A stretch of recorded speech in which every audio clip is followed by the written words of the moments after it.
জুলাই গণঅভ্যুত্থানের অন্যতম নেতা, যিনি এই গণঅভ্যুত্থানে আটক হয়েছিলেন।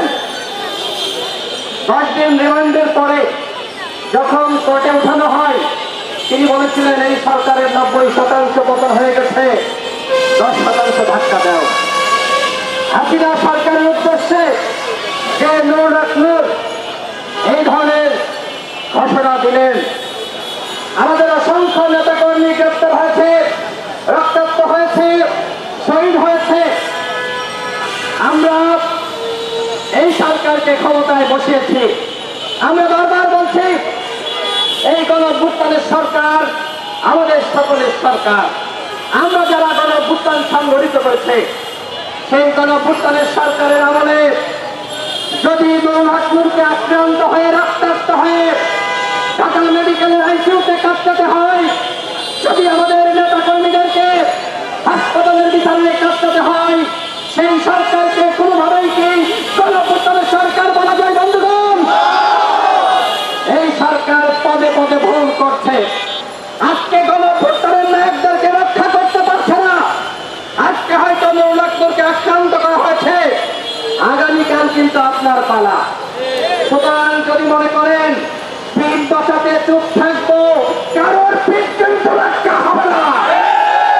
যদি 11 ফিরে আসে, যদি এই সরকার ব্যর্থ হয়, যদি আরেকটি সরকার গঠিত হয়, তাহলে কিন্তু আমরা সবাই অনিরাপদ। হাসিনা তো পালানোর জায়গা পাইছে ভারতে, আমাদের কি পালানোর জায়গা আছে? আমরা তো ইন্ডিয়ায় যেতে পারবো না, পাকিস্তানে যেতে পারবো না, মালদ্বীপে যেতে পারবো না, এই বাংলাদেশেই থাকতে হবে।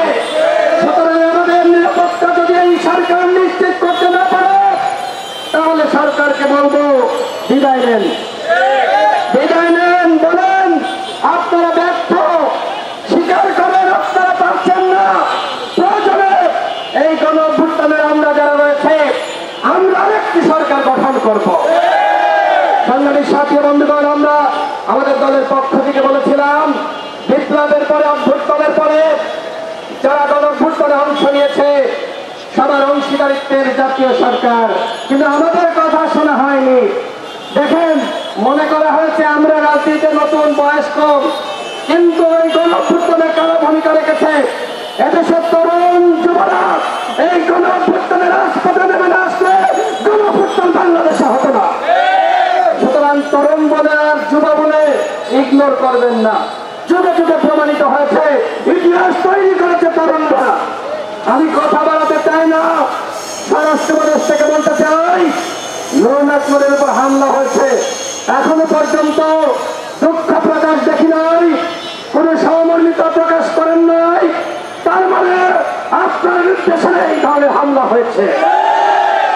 আপনি নূরের উপর যে হামলা হয়েছে, সেই ঘটনার দায় নিয়ে অনতিবিলম্বে পদত্যাগ করেন। অন্যথায় ক্ষুব্ধ নেতা কর্মীরা যদি সচিবালয় ঘেরাও করে আপনাকে টেনে হিসেবে নামায়, এর দায় কিন্তু আমি নিব না। স্পষ্ট কথা, এর দায় কিন্তু আমরা নিব না।